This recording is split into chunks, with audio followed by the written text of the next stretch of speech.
अग्निपथ। इस नई योजना के तहत अब 17.5 साल से लेकर 21 साल तक के युवाओं को सिर्फ 4 साल के लिए सेना में भर्ती किया जाएगा और इन्हें अग्निवीर का नाम दिया जाएगा। और हर साल सेना के तीनों अंगों में लगभग 50,000 अग्निवीरों की भर्ती होगी। और इस नए कदम से भारतीय सेना की औसत आयु 32 वर्ष से घटकर अब 26 वर्ष हो जाएगी। यानी भारतीय जवान जो है, भारतीय सेना की जो आयु है, भारतीय सेना अब जवान हो जाएगी। और पेंशन का खर्चा भी काफी हद तक बचेगा। यानी इसमें आधुनिकीकरण भी है और पैसे की बचत भी है। इस योजना को हम आपको 5 पॉइंट्स में समझाएंगे और आप चाहें तो यह जानकारी नोट कर सकते हैं क्योंकि बहुत महत्वपूर्ण है। पहला पॉइंट, यह योजना तीनों सेनाओं की भर्तियों पर लागू होगी, यानी नेवी, एयरफोर्स और भारतीय सेना। और इसमें ऑफिसर रैंक से नीचे के जो पद होते हैं उन पर भर्तियां की जाएंगी। यानी सेना में जो नॉन कमीशन रैंक होती हैं, ये भर्तियां उन पदों के लिए है, ऑफिसर से नीचे के पदों के लिए। दूसरा पॉइंट यह है कि 17.5 साल से लेकर 21 साल तक के युवा इन भर्तियों के लिए आवेदन कर सकेंगे और इस प्रक्रिया के दौरान जिन युवाओं का चयन होगा वो सिर्फ 4 साल तक भारतीय सेना में अपनी सेवाएं देंगे। यानी सेना में अब जो नौकरी होगी वो सिर्फ 4 वर्षों की होगी और इन 4 वर्षों में शुरुआत के 6 महीने उन्हें ट्रेनिंग दी जाएगी और बाकी के 3.5 साल वो सेना में अलग अलग पदों पर और अलग अलग जगहों पर अपनी जिम्मेदारी निभाएंगे। और जब 4 वर्ष पूरे हो जाएंगे तो इन सैनिकों को रिटायर कर दिया जाएगा। हालांकि सरकार ने यह भी कहा है कि वो सभी सैनिकों को रिटायर नहीं करेगी। हर बैच में 25% सैनिकों को 4 साल के बाद भी सेना में रहकर देश के लिए काम करने का मौका दिया जाएगा। यानी 25% जो सैनिक हैं उन्हें रिटेन कर लिया जाएगा। और आप इसे ऐसे समझिए कि अगर सरकार ने एक बैच में 20,000 सैनिकों की भर्ती की है तो 4 साल के बाद इन 20,000 में से 5,000 सैनिक 4 साल के बाद भी सेना में जारी रखेंगे अपनी सेवाओं को, सेना में रह पाएंगे, उनकी नौकरी बची रहेगी। जबकि 15,000 सैनिक 4 साल के बाद रिटायर हो जाएंगे।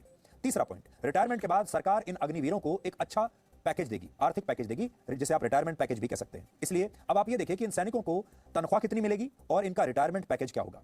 पहले वर्ष में इन अग्निवीरों को हर महीने 30,000 रुपए के आसपास तनख्वाह मिलेगी, जिसमें से 21,000 रुपए इन्हें नकद मिलेंगे और 9,000 रुपए यानी सैलरी का 30% हिस्सा इनके रिटायरमेंट फंड में जमा हो जाएगा। दूसरे वर्ष में हर महीने 33,000 रुपए, तीसरे वर्ष में 36,500 रुपए और चौथे वर्ष में हर महीने 40,000 रुपए का वेतन इन्हें मिलेगा, जिसमें से 12,000 रुपए हर महीने रिटायरमेंट फंड में चले जाएंगे। यानी जो इन हैंड सैलरी इनकी होगी वो पहले साल में 21,000 रुपए होगी और चौथे साल में 28,000 रुपए के आसपास पहुंच जाएगी।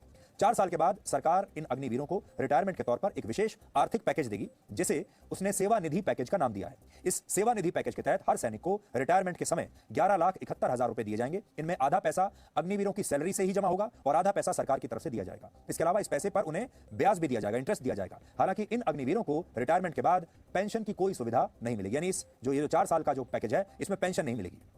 चौथा पॉइंट, इस योजना के तहत सेना के तीनों अंगों में हर साल 2 बार भर्तियां होंगी, हर साल 2 बार। और इस साल सरकार ने 46,000 अग्निवीरों की भर्ती का लक्ष्य रखा है और अगले वर्ष से लगभग 50,000 भर्तियां हर वर्ष होंगी।